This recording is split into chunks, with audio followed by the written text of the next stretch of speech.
Vítajte vo veľmi krátkom videu o faktoch spoločnosti s názvom OnPassive. OnPassive LLC alebo LLC je spoločnosť riadne registrovaná v Spojených štátoch na Floride v meste Orlando. Všimnite si generálny riaditeľ Ashmu Fareh a adresu vlastne spoločnosti v Spojených štátoch. To je prvý fakt. Je bez problémov vyhľadateľná cez Google mapy. Vidíte Orlando, OnPassive, tu pri takých dvoch jazerách. Čo sa týka adresy, absolútne sedí. Čo sa týka budovy, taktiež absolútne sedí. To je ďalší fakt.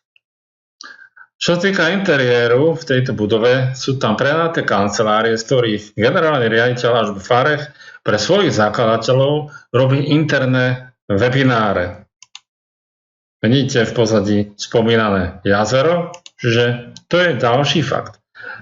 Tie priestory sa využívajú teda takýmto spôsobom, alebo na pozvané alebo vopred ohlásené návštevy zakladateľov, ako napríklad v tomto prípade.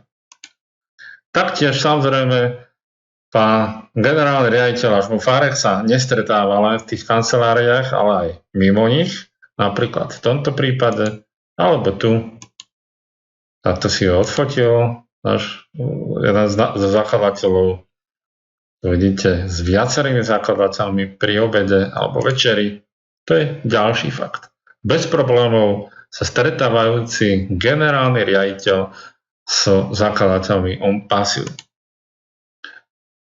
Firma je riadne registrovaná aj v Indii na stránkach Government of India, teda na hlavných stránkach. Vidíte firmu s názvom OnPassive Technologies Private Limited.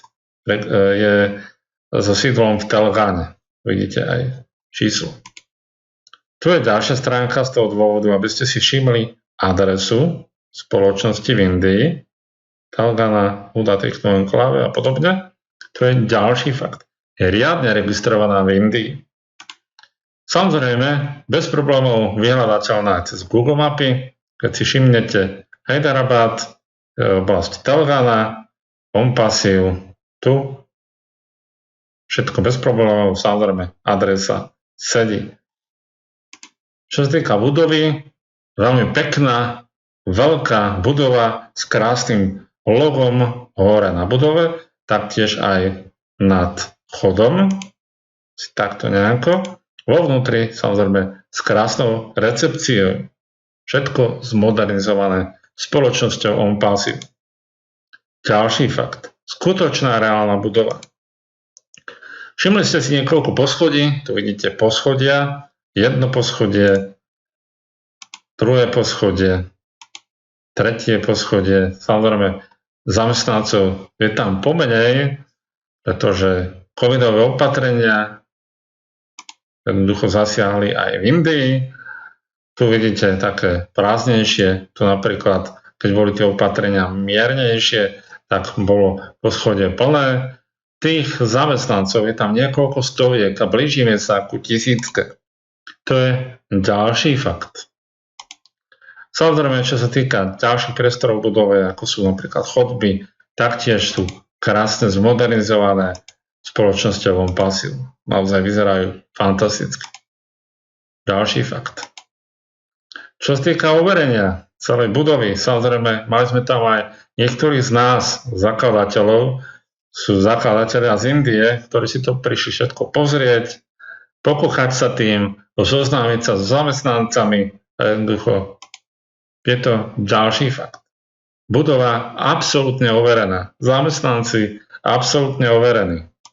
Čo sa týka produktov, tu sú niektoré, ktoré sme mali už predstavené, taktiež sú skrátke popísané aj na stránkach OnPassive.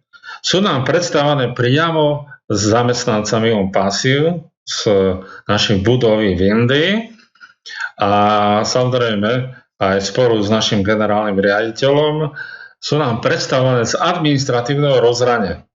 Takýmto nejakým štýlom je to zahmlené z toho dôvodu, alebo rozmazané z toho dôvodu, pretože sú to interné informácie len pre zakladateľov. Niektoré produkty sú nám taktiež prezentované aj generálnym riaditeľom Mašom Ufarom, ktorý má naozaj veľké znalosti o týchto produktov, naozaj nám to veľmi veľa povie a vždy sme veľmi nadšení z toho, o aké produkty sa jedná, aké majú možnosti a funkcie. Teda naše produkty sú fakt.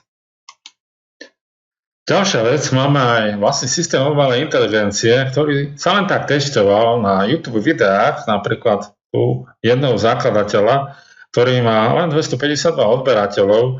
Za jeden deň aj niečo popri testovaní umelej inteligencie získal vyše 80,000 zliadnutí a 1,000 lajkov. Takže čo sa týka fungovania našej umelej inteligencie, ktorá bude fungovať pre každého z nás, pre každého zakladateľa, firmu a podnikateľa, to je fakt.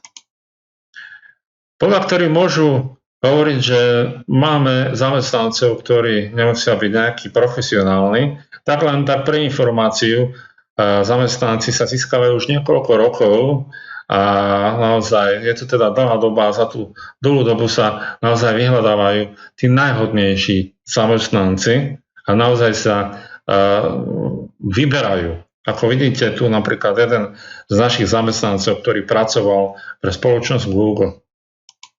Takže čo sa týka vlastne kvality našich zamestnancov, našich produktov, ktoré sa vyvíjajú a momentálne dokončujú a ktoré budú naozaj unikátne, originálne a s množstvom funkcií, možností oveľa väčším, ako má konkurencia, to je všetko fakt. A posledný fakt, možno viete, možno nie, OnPassive sa spúšťa už vyše 3 roky. A podľa ktorých si môžu povedať, to je veľmi dlhá doba. Ale porovnajme si to s týmito spoločnosťami, s týmito gigantmi, ktoré určite poznáte. Začneme zľava. Google sa spúšťal 8 rokov. Taký Apple sa spúšťal až 9 rokov. Facebook s jednou sociálnou sieťou sa spúšťal 6 rokov. Amazon sa spúšťal 3,5 roka. A Microsoft sa spúšťal 6 rokov. A to bolo len pre americký trh, nie globálne. Tak a teraz si povedzme, Google sa spúšťal s jedným vyhľadávačom a možno ešte s nejakými možnosťami, funkciami. Facebook sa spúšťal s jednou sociálnou sieťou, s jednou platformou. Amazon sa spúšťal s jedným e-shopom. Apple a Microsoft možno s produktom alebo s pár produktami. OnPassive spúšťa s 50 produktami a naozaj veľmi veľkými, hodnotnými. Takže je tu obrovský rozdiel. Je to fakt, že OnPassive jednoducho sa spúšťa naozaj extrémne rýchlo. Na internete môžete nájsť rôzne negatívne recenzie na čokoľvek, samozrejme aj na OnPassive. Lenže je tu taký rozdiel. OnPassive pozná len ten človek, ktorý je zakladateľom a má interné informácie. Nikto nemôže hodnotiť niečo, o čom jednoducho nevie všetko. To sa nedá. Ale napriek tomu sú na internete, a môžeme to nazvať podľa tohto obrázku, lúzri, ktorí sa sústredia na víťazov.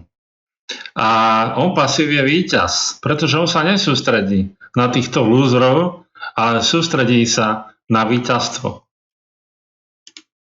Takže toľko z mojej strany, ja vám prajem správne rozhodnutie, verím tomu, že ste sa dostali k tomuto videu preto, aby ste si overili fakty a verím tomu, že sa stanete súčasťou OnPassive. Ja vám prajem všetko dobré a my, zakladatelia, sme v tom, aby sme to vyhrali. Majte sa krásne. Do počutia.